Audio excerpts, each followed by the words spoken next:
You just turned 1 month's wages into 5 years of wealth.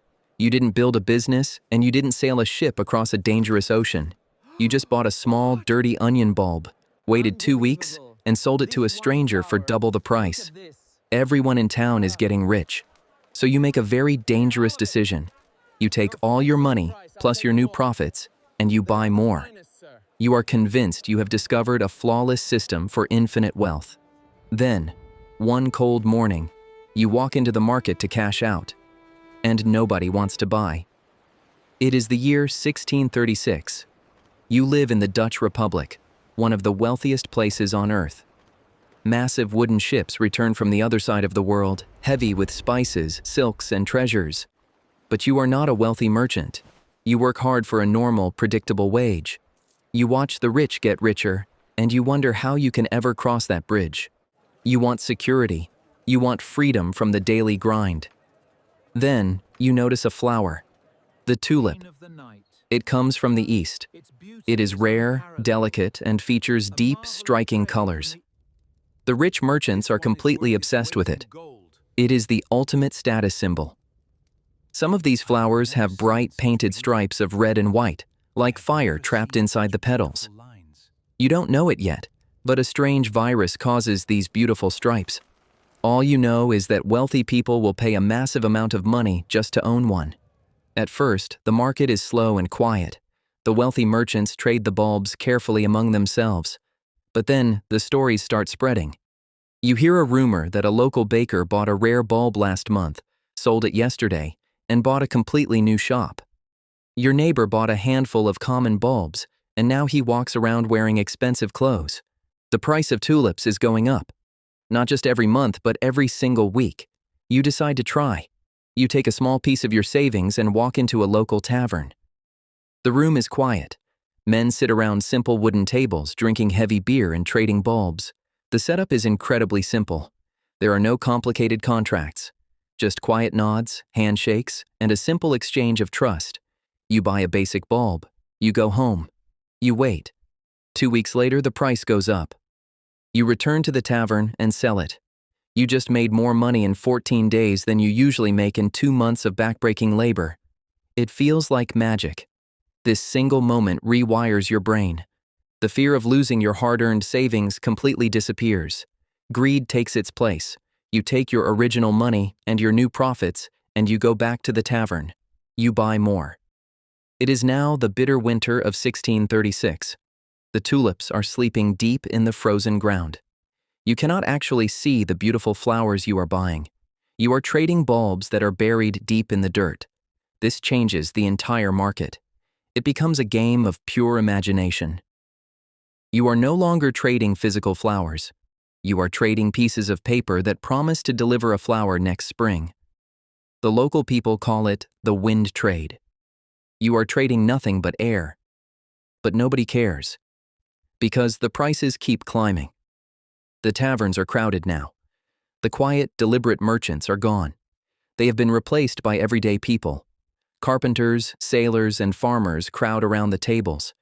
The noise is deafening. Everyone is absolutely convinced the price will rise forever. You hear about a legendary bulb called the Semper Augustus. You hear it just sold for the price of a massive luxury mansion in the richest part of the city. Plus a horse. Plus a carriage.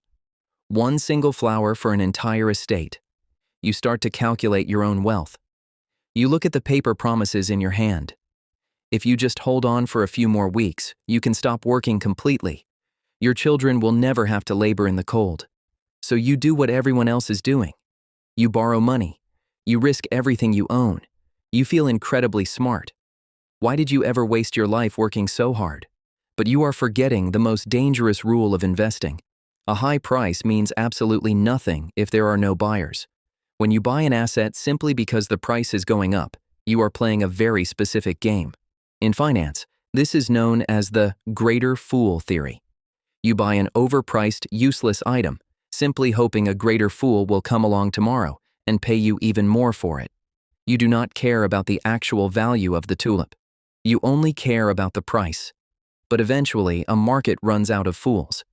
It is now February 1637. You are sitting in a tavern in the city of Haarlem. It is a routine auction day. You sit at the wooden table, clutching your paper promises, ready to sell and finally buy that new house. A man stands up at the front of the room. He offers a batch of high-quality tulips for sale. He names a price. The room is silent. You wait for someone to nod. You wait for a hand to raise. Nobody moves. The man looks nervous. He lowers the price. Still, silence. He lowers it again. A heavy, suffocating quiet falls over the crowded room. Nothing. You feel a cold sweat on your neck. You look around the tavern.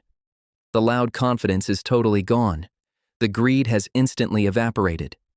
In that single, quiet moment, the grand illusion shatters. Suddenly, everyone remembers what they are actually trading. They are not trading mansions. They are not trading financial security. They are trading dirty, brown onions. Panic sweeps through the room like a fire. You stand up. You try to sell your paper promises for half of what you paid. The men just look away. You offer them for a quarter of the price. People push past you toward the door. The buyers have disappeared. Within days, the sheer terror spreads across the entire country. The market completely freezes. Prices do not drop slowly, allowing you to escape with a small loss. They vanish. The tulips become completely worthless overnight. You are left holding paper promises that nobody will honor, for buried bulbs that nobody will ever buy. Your savings are gone. But worse, the money you borrowed must still be paid back. Now history has exaggerated parts of this famous story. Modern historians will tell you that the Dutch economy did not completely collapse. The richest merchants who quietly left the market early survived perfectly fine. But for the everyday investors like you who got caught up in the wild frenzy, the ruin was incredibly real. The wealth you thought you had was erased in a matter of days. You fell into a financial trap that will catch humans again and again for centuries to come. You confused price with value. You assumed that because the price was going up, the investment was a brilliant decision. When a market is booming, people mistake luck for genius. They think they are making brilliant financial decisions, when really, they are just floating on a temporary wave of crowd psychology. You also learned a brutal truth about liquidity, the ability to turn an asset back into usable cash. An asset is only worth what a real human is willing to hand you in cash today. It does not matter what the price was yesterday. It does not matter what your mental math says. When the buyers step back, the value is zero. Hundreds of years have passed since you stood frozen in that Harlem tavern in 1637. Today, we have glowing screens and digital wallets instead of wooden tables and buried bulbs. But humans have not changed at all. Every generation finds its own tulip. People still borrow money to buy things they do not understand, simply because the line on a chart is pointing up. People still believe they are financial geniuses simply because they are riding a wave of greed. And every time, the music eventually stops. The buyers vanish, and the last people holding the asset lose everything.